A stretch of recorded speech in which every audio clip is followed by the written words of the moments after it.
So over the weekend, I had a little bit of time. It was the holidays, so I wanted to create a new setup for my conductive testing. The idea of this setup is to actually use it for RF measurement, for the layer 1 measurement, and also to be able to add impairments into the channel to run those measurements under different type of scenarios and different channel conditions. So when I developed this, I was basically trying to test the new Raspberry Pi access point that I've been working on for the last few weeks. I have created this Raspberry Pi based access point, which is running OpenWRT and the MediaTek 7915, which is a 4x4 Wi-Fi 6 AP. So I wanted to test the performance of the new build, and for that I created this setup.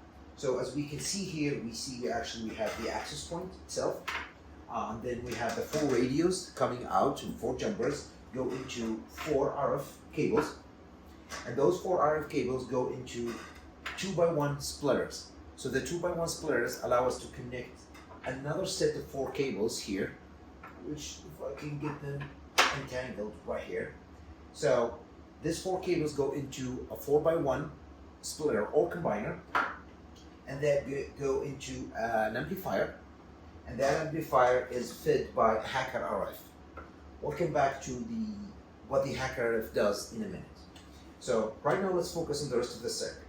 So basically, when you have a downstream signal coming from the AP, you're gonna go through the jumpers, the RF cables, the 2x1 splitters. It's gonna be combined with the signal coming from the HackRF, and that all gonna go into those 4x1 splitters. So what do those do?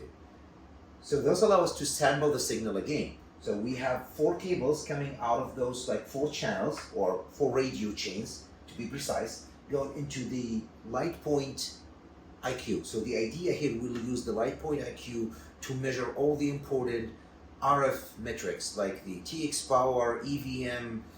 We'll look at the true fire rates, everything that has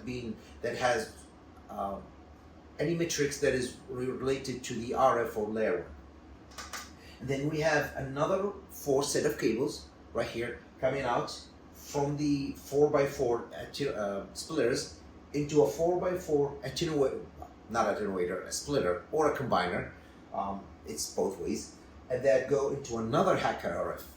We'll get into what the HackRFs do in a minute too.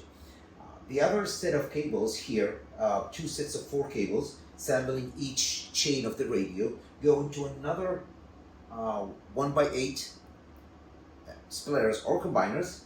The idea here that actually a 4x1 would have been sufficient, but I honestly run out of those in my lab, so we ended up using the 1x8. But the main reason for those is to actually sample all 4 channels, have them combined into one, and feed that into the client. So we can see here we have another Raspberry Pi running the Raspberry Pi OS and the BE200, and this one is actually being controlled by the Candela LANforge. And the idea of using the LANforge here is actually we use it to generate the traffic for the downstream from the AP to the client, and we can also use it to collect all the layer 2 metrics coming from the driver. So we can have the fire rate, the retry rates, the throughput, the actual the bandwidth being configured, all the driver level information. So as we can see here, we have 30 dB. We have 30 dB of fixed attenuators on each channel of the 2x2 BE200 Intel card, and then each one of them goes into one of the 1x8 splitters, and that is basically connected to the 4 chains of the radio of the AP. So basically all 4 chains can talk to all 2 chains on the client.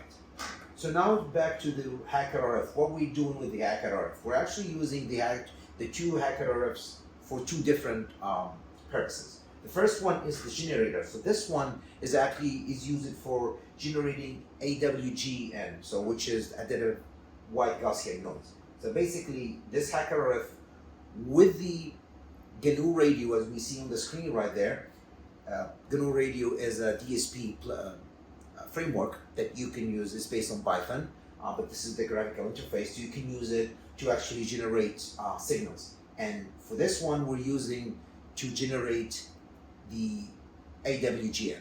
So basically, what we can do is we generate the AWGN through the HackRF that goes through the amplifier, and that is basically split into 4, and we can feed that to all 4 channels. So from the client perspective, we can actually raise or lower the noise floor for the channel. And then for the second RF, HackRF, we're using that as an SA, as a signal analyzer. So what we're looking at is the floor level, the noise floor level, whether we have the noise in or the noise out of the setup.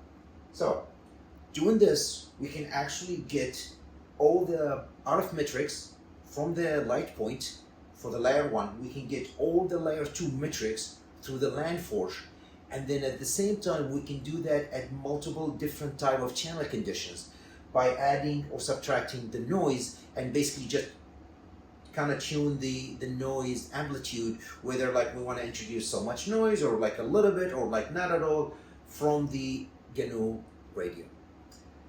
So it's a little bit of a kind of mad scientist project that I've been working on for the last 2 days, and I wanted to get the community's input, and if there is any improvement anyone can think of, how to do this in a better way, or like what type of testing would be suitable for this setup. Thank you.